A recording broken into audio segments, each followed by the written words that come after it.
That'd be Ohio State at 963 wins behind the Michigan Wolverines. As we welcome in our guest, Anthony Bellino. You see him every morning right here on BCSN as part of the X's and Bros show. Anthony, thank you so much for joining us. Oh, Mark, it is always a pleasure. Nothing makes my week better than this weekly conference call when the Maize and Blue have a whole bunch of wins in that column and a donut in the loss column. Always a pleasure, my friend.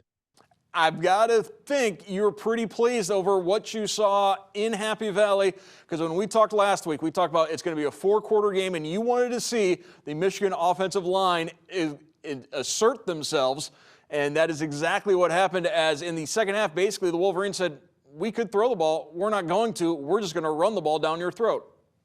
For the sake of professionalism of this very program, Mark, I'm going to keep the train on the tracks, but it's taken everything in me right now not to lose my mind, because Manny Diaz, right? He's the defensive coordinator, folks, for Penn State. And they put together this video. Hey, everybody be there. And it's a typical what teams do, right? Be there and get there early. And it's a big game. And we want to be able to hear you on third down. Let's make a lot of noise. Rah, rah for my team, orange slices. Everybody has a good time. But Manny Diaz, the defensive coordinator, thought he would be funny. And he walked up to the camera and he pointed to his wrist.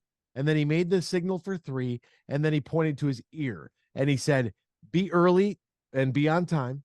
And on third down, we want to hear you. Those are our signs. He thought that was cute, Mark. He thought that was funny. He wanted to poke the bear. And sure, the offensive line, Chop Robinson, was having his way. Right tackle? Ugh, that was a little sus. I don't expect any NFL scouts to be, highlighting that tape. Like, hey, let's show this to our team. Draft that guy. However, what Michigan decided to do in the year of our Lord 2023, to decide to go an entire half of football, the second half, on the road against a top 10 opponent. I didn't say that they were top 10. It wasn't me. I'm not on the committee, Mark.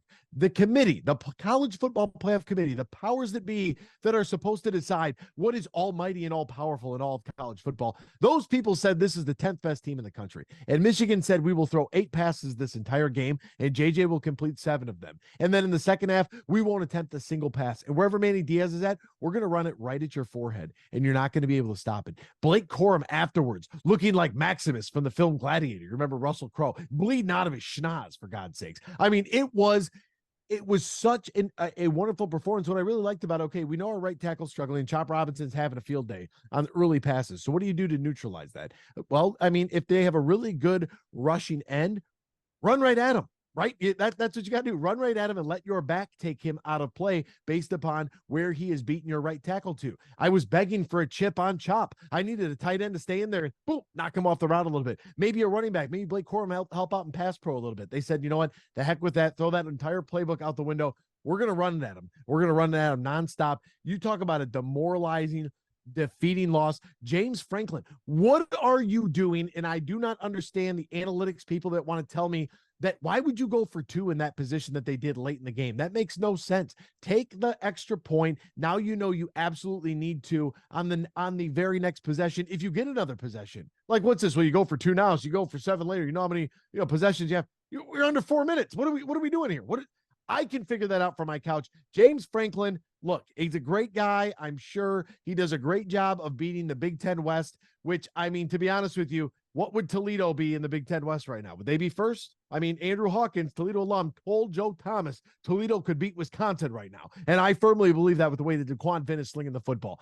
James Franklin, typical season for him. He'll win 9 or 10 games. He'll lose the game that matters. And then he fires his offensive coordinator after they just put up a 50 spot against another team. Like, get out of here. What a showcase for the Maize and Blue. I know everybody hates it, but I love it. Let's talk a little bit more about that Penn State situation, because as you just referenced, Mike Yurcich, the offensive coordinator, fired by James Franklin Sunday after the loss to Michigan. It's almost as if he's throwing his OC under the bus, because this has been an issue with James Franklin his entire tenure in Happy Valley. They cannot beat top 5 teams, and they're going to be 0-2 against top 5 teams this year.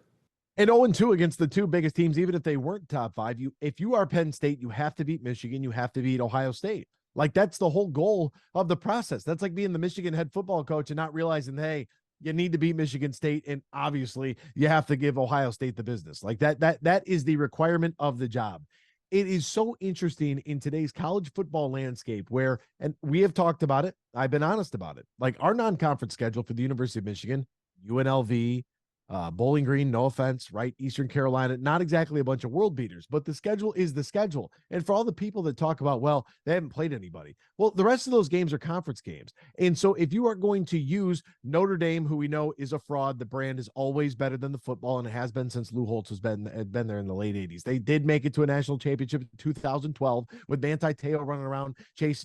I'm not going to go there. Anyways, we know what that's like. It happened to my team 2 years in a row. I know what that's like to get pummeled on the national stage. Notre Dame didn't belong in that national championship game. The whole thing was a farce. So you said Notre Dame because they were top 10, and then you said Penn State because they were top 10, and that's what elevated Ohio State to number one in the country. And okay, that makes sense. However, you cannot now tell me that Penn State is not a good football team just because Michigan beat them without throwing a forward pass. And as for James Franklin, what are you doing every single year? You know what they say about when you point the finger, you got 3 pointing back at you. This is a James Franklin issue.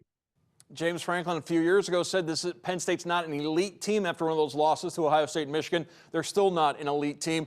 Elite performance on Saturday. Kenneth Grant, the big defensive tackle, showing off his speed, just epitomizing what this Michigan defense is all about.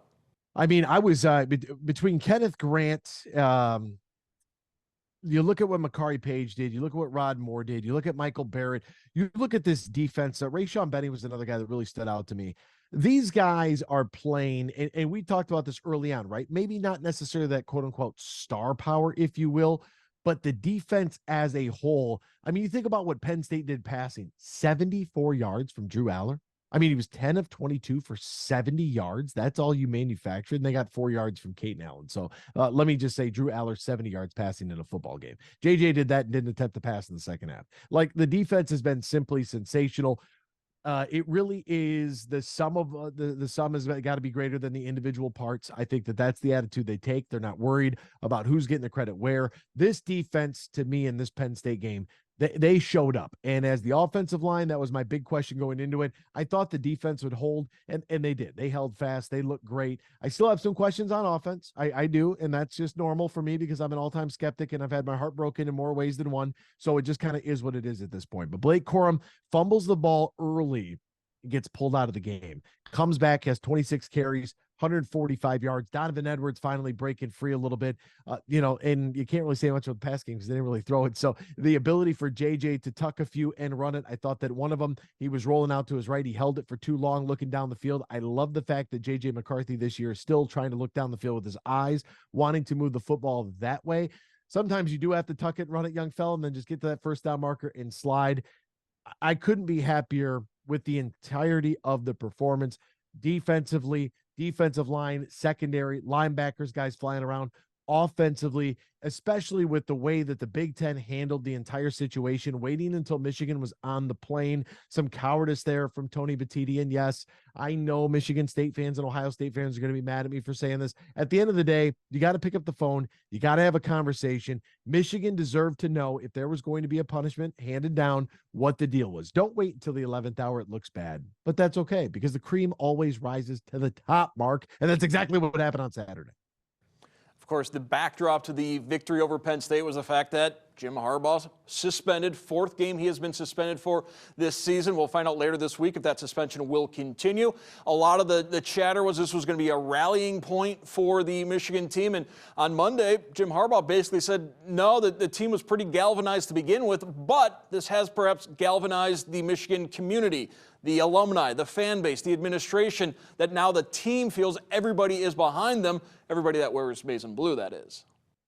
It is one of the first times when you think about president, AD, fan base, alumni base, it's one of those times where everybody does kind of feel like we're all on the same page here, right? And whatever that page may be, some people really don't care. They're like, I don't care if Connor Stallion stole every piece of information. He had mothers, dates of births, maiden names, social security numbers, plays, addresses. It didn't matter. Streets you lived on in the 3rd grade. Yeah, exactly. If he had all that information, some people don't care. Other people are kind of like me, like I do want to know the facts and what really everybody knew, because the more that you go down the storyline, if Connor Stallions had this grand idea of returning Michigan, and here comes this GA that gets elevated to the staff because look, if his job is to go steal the signals and he comes back and everything he has is pretty spot on, you're going to elevate him.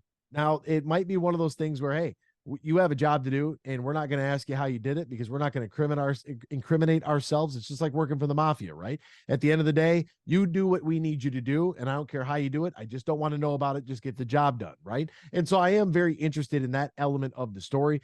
But the reinforcement and support from the athletic director and the president, Ward Manuel, Santa Ono, backing their head football coach, the alumni base is in full swing. They just, it is very, very interesting. And I don't want to come off too Michigan slap like we didn't do anything wrong. I just want to know exactly what everybody knew. That's all. There's been rumors, rumblings that Ward Manuel hasn't had Jim Harbaugh's back the entire time. But on Monday, Harbaugh said Ward Manuel's got 10 toes down with us. He is completely with us 100%. So I suppose we can lay those rumors to rest that there's a friction between Manuel and Harbaugh. Yeah, and that's really good to see because those kinds of rumors don't come out of nowhere. You know what I mean? Like there's always a little bit of stink to it. It's like Bill Belichick in New England. Like who would they replace Bill Belichick with? Like why would you ask that question unless that's something that's being talked about? And the fact that there was even a conversation between the AD and the head football coach not having a great relationship, that's always a bad sign. And with all of the chatter about Jim Harbaugh going to the NFL and was Ward Manuel upset about that, the fact that this kind of sort of galvanizing moment here for the program and the organization as a whole, all the way down, to the person that can't even get tickets to a game, just has the flag hanging outside their window.